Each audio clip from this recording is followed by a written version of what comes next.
ಪೂರ್ವಾಷಾಢ ಆಗಿರುವುದರಿಂದ ಅದು ನಿಮಗೆ ಸಂಪತ್ತಾರೆಯಾಗುತ್ತದೆ. ಸಂಪತ್ತಾರೆ ಇರುವ ದಿನ ಹಣಕಾಸು ವ್ಯವಹಾರಗಳನ್ನ ಆರಂಭಿಸಿದರೆ ಯಶಸ್ಸು ಗ್ಯಾರಂಟಿ.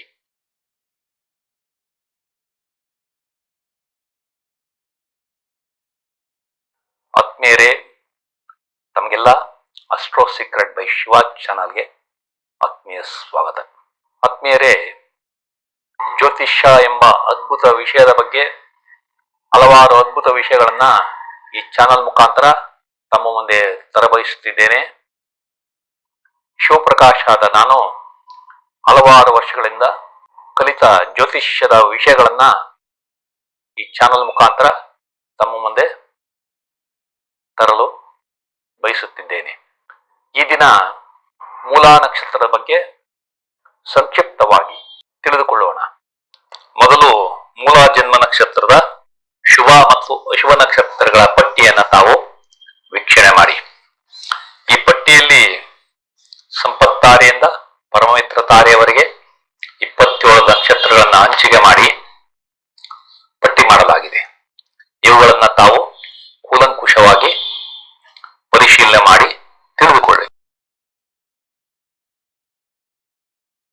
ಯಾವುದೇ ಕಾರ್ಯಕ್ಕೂ ಮೊದಲು 1ನೇ ಗುಂಪಿನ ನಕ್ಷತ್ರಗಳ ಪಟ್ಟಿಯನ್ನ ಪರಿಶೀಲಿಸಿ, ನಂತರ 2ನೇ ಗುಂಪಿನ ನಕ್ಷತ್ರಗಳ ಪಟ್ಟಿ ಹಾಗೂ ಕೊನೆಯದಾಗಿ 3ನೇ ಗುಂಪಿನ ನಕ್ಷತ್ರಗಳ ಪಟ್ಟಿಯನ್ನು ತಾವು ಪರಿಗಣಿಸಬೇಕು. ಮೂಲಾ ನಕ್ಷತ್ರದ ಅಧಿಪತಿ ಕೇತು ಆಗಿರುತ್ತದೆ. ಅದೇ ರೀತಿ ಕೇತುವಿನ ಅಧಿಪತ್ಯದಲ್ಲಿ ಬರುವ ಅಶ್ವಿನಿ ಮತ್ತು ಮಖಾ ಸಹ ಜನ್ಮ ನಕ್ಷತ್ರಗಳೆಂದೇ ಪರಿಗಣಿಸಲಾಗುತ್ತದೆ. ನಿಮ್ಮ ಜನ್ಮ ನಕ್ಷತ್ರ ಮೂಲಾ ಮತ್ತು ಕೇತು ಅಧಿಪತಿಯಾಗಿರುವ ಅಶ್ವಿನಿ ಮತ್ತು ಮಖಾ ನಕ್ಷತ್ರ ಇರುವ ದಿನಗಳಲ್ಲಿ ಮನಸ್ಸು ಬಹಳ ಚಂಚಲವಾಗಿರುವುದರಿಂದ ಹಾಗೂ ಇದು ಮಿಶ್ರ ಫಲವನ್ನ ಸೂಚಿಸುವುದರಿಂದ ಆ ದಿನ ಶುಭ ಕಾರ್ಯಗಳನ್ನ ಮಾಡಬೇಡಿ. ಮೂಲಾ ನಕ್ಷತ್ರಕ್ಕೆ 2ನೇ ನಕ್ಷತ್ರ ಪೂರ್ವಾಷಾಢ ಆಗಿರುವುದರಿಂದ ಅದು ನಿಮಗೆ ಸಂಪತ್ತಾರೆಯಾಗುತ್ತದೆ. ಅದೇ ರೀತಿ ಶುಕ್ರ ಅಧಿಪತಿಯಾಗಿರುವ 2ನೇ ಗುಂಪಿನ ಭರಣಿ ಮತ್ತು 3ನೇ ಗುಂಪಿನ ಪುಬ್ಬ ನಕ್ಷತ್ರ ಸಹ ಸಂಪತ್ತಾರೆ ಎಂದೇ ಪರಿಗಣಿಸಲಾಗುತ್ತದೆ. ಸಂಪತ್ತಾರೆ ಇರುವ ದಿನ ಹಣಕಾಸು ವ್ಯವಹಾರಗಳನ್ನ ಆರಂಭಿಸಿದರೆ ಯಶಸ್ಸು ಗ್ಯಾರಂಟಿ.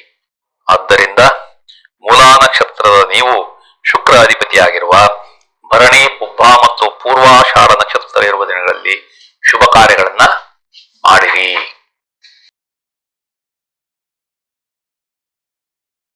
ಮೂಲಾ ನಕ್ಷತ್ರಕ್ಕೆ 3ನೇ ನಕ್ಷತ್ರ ಉತ್ತರಾಷಾಢ ಆಗಿರುವುದರಿಂದ ಅದು ನಿಮಗೆ ವಿಪತ್ತಾರೆಯಾಗುತ್ತದೆ.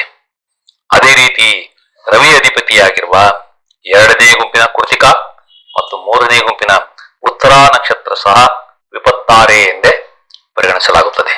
ವಿಪತ್ತಾರೆ ವ್ಯಕ್ತಿಗೆ ಅಡೆತಡೆ, ಜೀವಕ್ಕೆ ಅಪಾಯ, ವ್ಯವಹಾರ ನಷ್ಟ ಮತ್ತು ಚಿಂತೆಯನ್ನ ಸೂಚಿಸುವುದರಿಂದ ಇವೆಲ್ಲ ಅಶುಭ ಫಲಗಳು.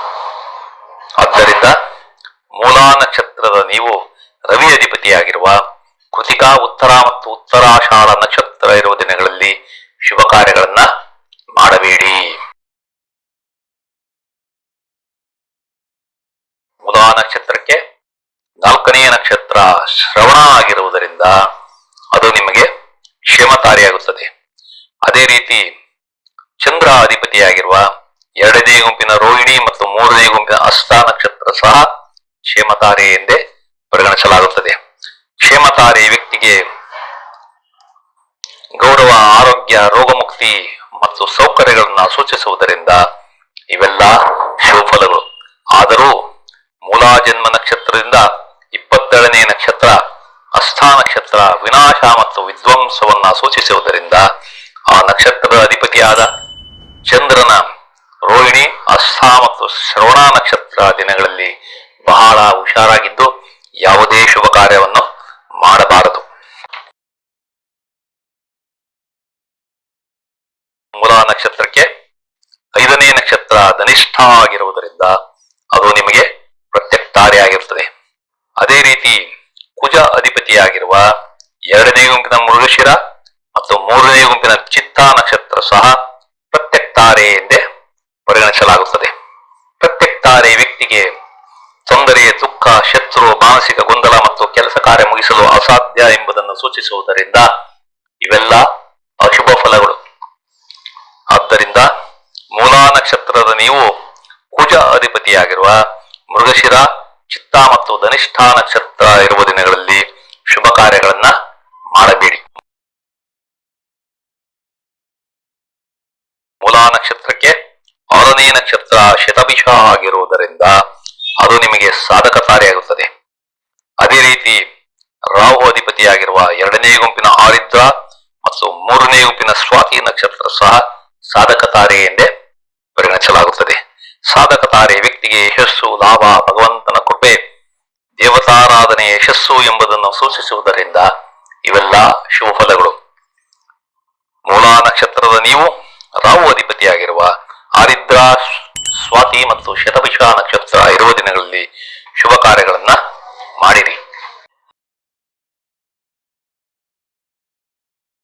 ಮೂಲಾ ನಕ್ಷತ್ರಕ್ಕೆ 7ನೇ ನಕ್ಷತ್ರ ಪೂರ್ವ ಭಾದ್ರ ಆಗಿರುವುದರಿಂದ ಅದು ನಿಮಗೆ ವದತಾರೆಯಾಗುತ್ತದೆ. ಅದೇ ರೀತಿ ಗುರು ಅಧಿಪತಿಯಾಗಿರುವ 2ನೇ ಗುಂಪಿನ ಪುನರ್ವಸು ಮತ್ತು 3ನೇ ಗುಂಪಿನ ವಿಶಾಖ ನಕ್ಷತ್ರ ಸಹ ವದತಾರೆ ಎಂದೇ ಪರಿಗಣಿಸಲಾಗುತ್ತದೆ.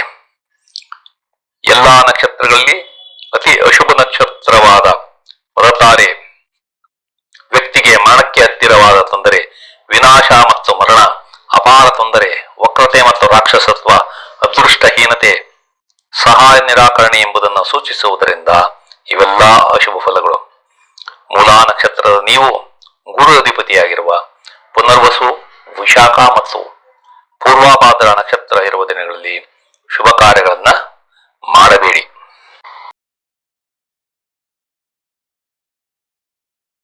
ಮೂಲಾ ನಕ್ಷತ್ರಕ್ಕೆ 8ನೇ ನಕ್ಷತ್ರ ಉತ್ತರ ಭಾದ್ರ ಆಗಿರುವುದರಿಂದ ಅದು ನಿಮಗೆ ಮಿತ್ರತಾರೆಯಾಗುತ್ತದೆ.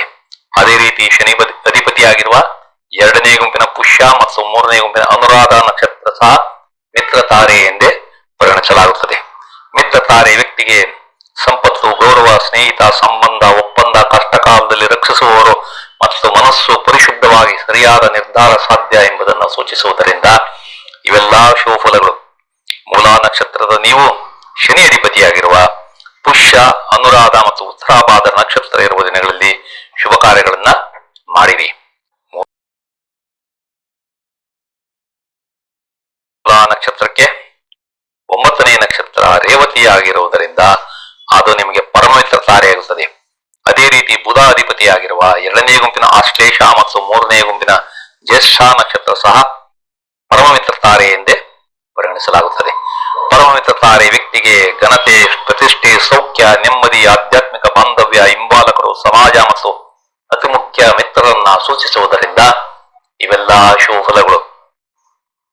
ಆದರೂ ಮೂಲಾ ನಕ್ಷತ್ರಕ್ಕೆ ಆಶ್ಲೇಷ ನಕ್ಷತ್ರ ವೇದ ಆಗಿರುವುದರಿಂದ ತಾವು ಬುಧ ಅಧಿಪತಿಯಾಗಿರುವ ಆಶ್ಲೇಷ ನಕ್ಷತ್ರ ಬಿಟ್ಟು ಉಳಿದ 2 ನಕ್ಷತ್ರಗಳಾದ ರೇವತಿ ಮತ್ತು ಜ್ಯೇಷ್ಠ ನಕ್ಷತ್ರದ ದಿನ ಶುಭ ಕಾರ್ಯಗಳನ್ನ ಮಾಡಿರಿ. ಪಟ್ಟಿಯನ್ನ ತಾವು ಬರೆದಿಟ್ಟುಕೊಳ್ಳಿ. ಇದರ ಬಗ್ಗೆ 27 ನಕ್ಷತ್ರಗಳ ವಿಡಿಯೋಗಳನ್ನ ನಾನು ಅಪ್ಲೋಡ್ ಮಾಡಿದ ಮೇಲೆ ಈ ಪಟ್ಟಿಯನ್ನ ತಾವು ಯಾವ ರೀತಿ ಉಪಯೋಗಿಸಿಕೊಳ್ಳಬೇಕು ಎಂಬುದರ ಬಗ್ಗೆ ಒಂದು ವಿಡಿಯೋವನ್ನ ತಮ್ಮ ಮುಂದೆ ತರಬಯಸುತ್ತಿದ್ದೇನೆ. ಅದನ್ನ ಉಪಯೋಗಿಸಿಕೊಂಡು ತಾವು ಯಶಸ್ವಿಯಾಗಬೇಕೆಂದು ಕೋರುತ್ತಿದ್ದೇನೆ. ಆತ್ಮೀಯರೇ, ಈ ಎಲ್ಲಾ ವಿವರಗಳು ತಮಗೆ ಇಷ್ಟವಾದರೆ ಈ ಚಾನಲ್ ಅನ್ನ